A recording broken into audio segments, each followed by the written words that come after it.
આજે તો ખોવાઈ ગઈ બહુ કિંમતી વસ્તુ. ગુડ મોર્નિંગ મિત્રો, તો કેમ છો? મજામાં? તો મજામાં જશો. આજે સવારમાં વાતાવરણ પણ બહુ મસ્ત છે. અરે આ ઉનાળામાં વાદળા ક્યાંથી આવ્યા?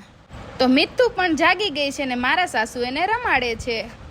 પછી આપણે કરી લીધો મસ્ત મજાનો નાસ્તો અને હું આવી ગયો ઘરે. ત્યાં તો આપણા મેડમ વાસણ મૂકવાની તૈયારી કરે છે.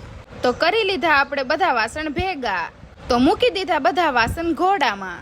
હજી તો નવરી નથી થઈ ત્યાં તો મારે મિત્તુએ મને બોલાવી લીધી ને આજે તો ક્યાંક મુકાઈ ગયો છે મિત્તુનો માલિશ કરવાનો સામાન. આખરે ગોતી જ લીધો આપણે મિત્તુનો માલિશ કરવાનો સામાન. નવરા થઈ ગયા છે ને આપણે હવે જવાનું છે જમવા.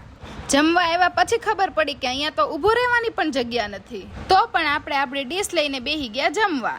હવે તો આ બધા જમીને ઊભા થાય તો સારું. દરવાજા બાજુ નજર કરી ત્યારે ખબર પડી કે એટલો ઓછો મનુષ્ય પણ આ પૃથ્વી ઉપર છે. મિત્રો, અમારો આ મિની વ્લોગ તમને ગમ્યો હોય તો લાઈક, શેર ને સબસ્ક્રાઇબ કરી નાખજો. Bye bye.